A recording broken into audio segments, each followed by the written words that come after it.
here with you on spoken English, and under this section again vocabulary part, and this vocabulary part is known as synonyms.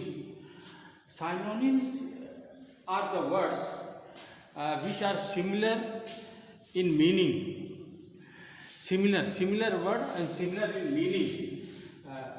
For example,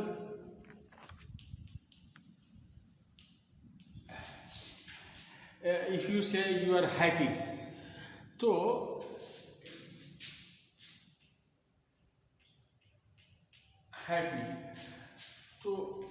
happy is a word, and we can have similar words like it. For example, if I say happy, तो happy में और भी क्या कर सकते हैं आप glad लिखो. तो जैसे I am happy, आप ऐसे लिखो I am happy. अब इसको क्या मतलब होता है कि when you have synonyms, number of words, you can change the word. You are always say I am happy. You can also say I am glad.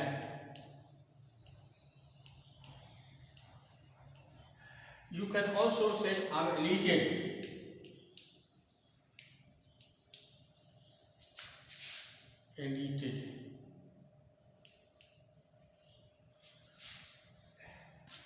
Word elated is elated. I am elated. इसका मतलब ही खुशी होता है, खुश. I am तो happy, glad, elated, ये क्या, ये synonyms कहलाते हैं. These words are called synonyms. If you have a good number of synonyms with you, it will help you in speaking fluently. This will enhance the fluency in you, and the words will easily come to you. For example, if you forget happy, so you may say I'm glad, I'm elated, so I'm overjoyed. ऐसे कर सकते हो ना. So if you have number of words, so you will not stop at one sentence, or if you forget, so you will just go on. जैसे I'm happy, I'm overjoyed.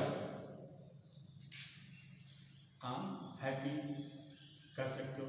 अगर singular word लिखना तो overjoyed.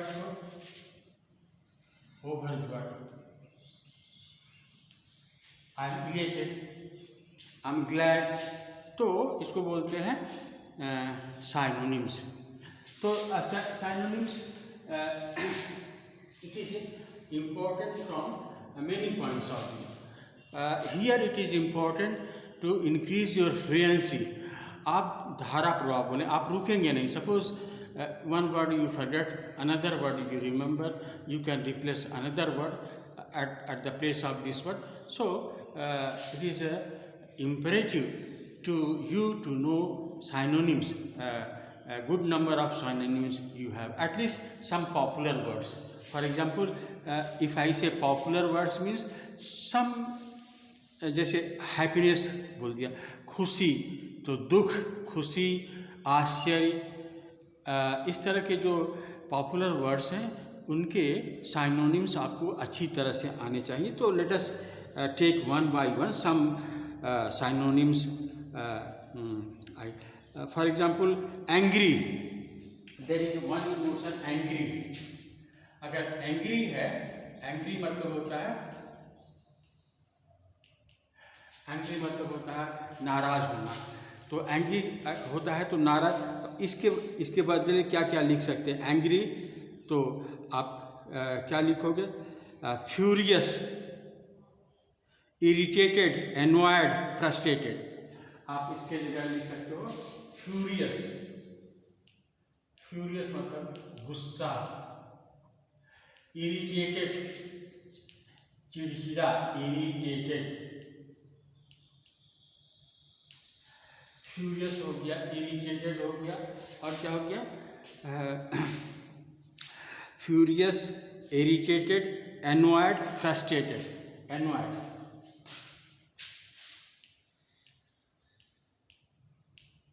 ये सबका मतलब होता है एक ही चीज, फ्रस्ट्रेटेड।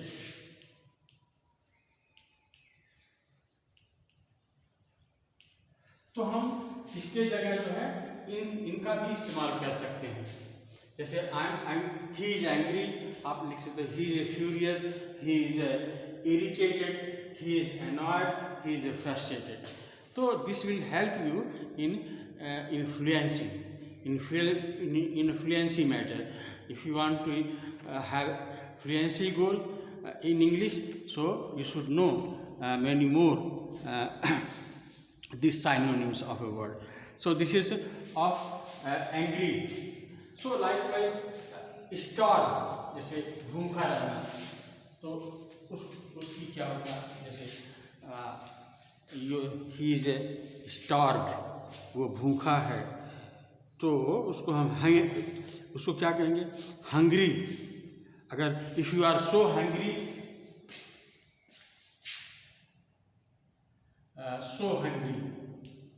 आप ज़्यादा भूखे हैं, तो उसको क्या क्या बोलेंगे, तो कुछ वर्ड्स जानने चाहिए। स्टार,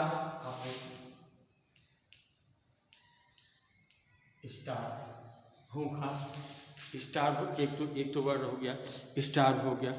और रेवनस, फेमिस, रेवनस,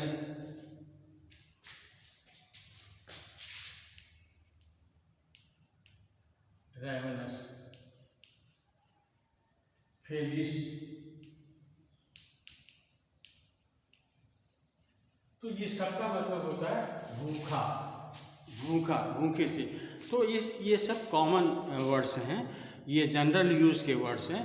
तो जनरल यूज़ के वर्ड्स जो होते हैं उनके जो साइनोनिम्स होते हैं, अगर ये आपको अच्छी तरह से अच्छा है, इसका मतलब है कि आपकी फ्लुएंसी गोल बढ़ेगी।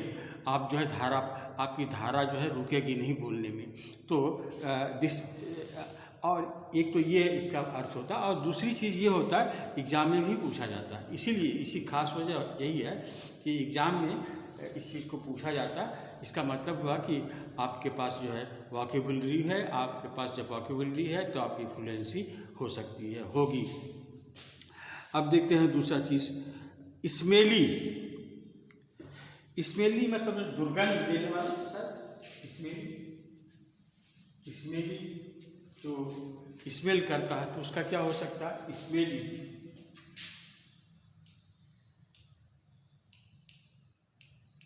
इस पर देखिए, स्मेली ये दुर्गंध देने वाला है। ये पौंजी हो सकता है, स्टिंकी हो सकता है, और स्टिंकी हो सकता है, फाउल स्मेलिंग हो सकता है, वीफी हो सकता है।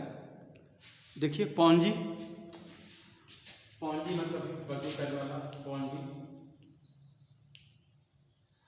और पौंजी के बाद जो है फाउल स्मेल भी लिख सकते हैं, फाउल स्मेल, दुर्गंध, फाउल स्मेल, इसका मतलब ही दुर्गंध होता है, फाउल स्मेल, पांजी, फाउल स्मेल।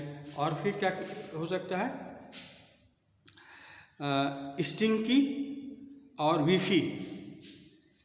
स्टिंकी, STIN,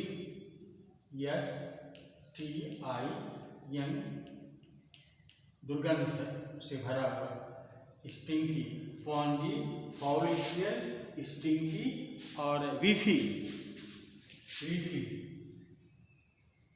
इसका मतलब होता है दुर्गंध।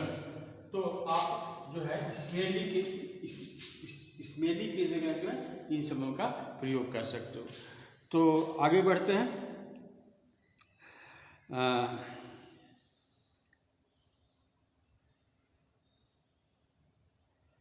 अच्छा, जो आश्चर्यचकित हो, ऐसे ऑफुल, आश्चर्यचकित, terrible. Let us take one that excited, excited, excited मतलब आप समझते हैं, excited, he is excited,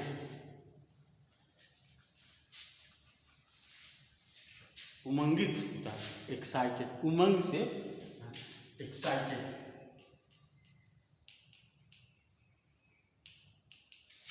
he is excited. तो एक्साइटेड का क्या होगा? लेट अस टेक एक्साइटेड का होगा thrilled, eager, enthusiastic. Thrilled,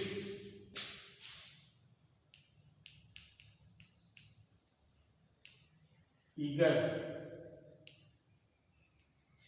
enthusiastic,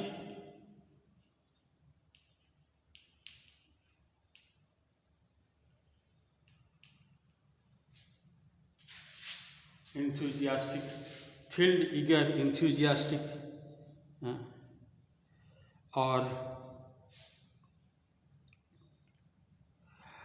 और ब्यूटीफुल। ब्यूटीफुल का एक दिन मैंने बताया था, 6-7 वर्ड्स बताए थे। आज भी देखते ब्यूटीफुल का, जो ब्यूटीफुल,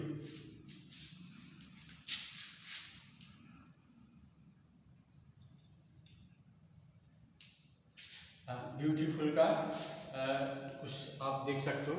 ब्यूटीफुल में लिख सकते हो stunning, gorgeous, attractive, alluring, alluring से शुरू, एल्यूरिंग, एलिगेंट,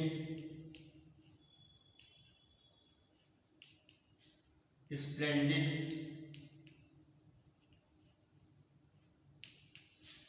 और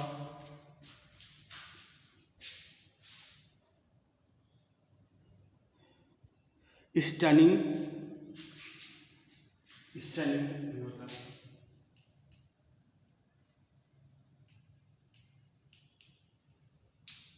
तो इस तरह से you can go for preparation. जैसे ये साइनोनिम्स भी बहुत इम्पोर्टेंट है। आज आपको बताया कि how synonyms are important, because in spoken English specially when you speak, sometimes you forget the words you want to convey. So in place of that word, another words take place and your fluency continues. So it is for that matter synonyms is known. If you have a good number of synonyms, better for your fluency purpose. So one thing. Another thing, for the examination point of antonyms and synonyms are usually asked in examination and proficiency test of English number 2. And then in grammar also it is asked. So from several points of view, and in matters of vocabulary building, antonyms, synonyms are also used.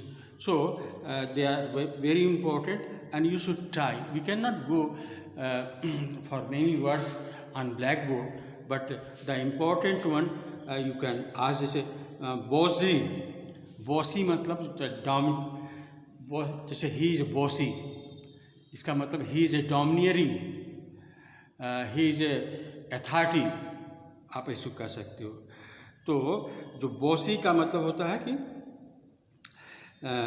Domineering, over bearing, उसको over bearing भी कह सकते हैं, तो इसको bossy कहते हैं।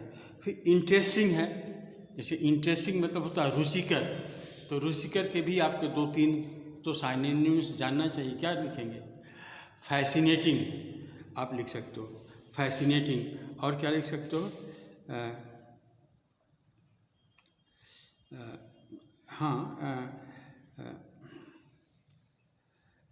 Interesting का फैसिनेटिंग, और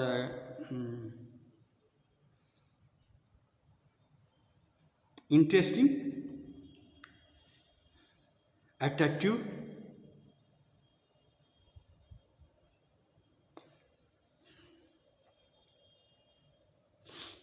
फिर इसके बाद आपको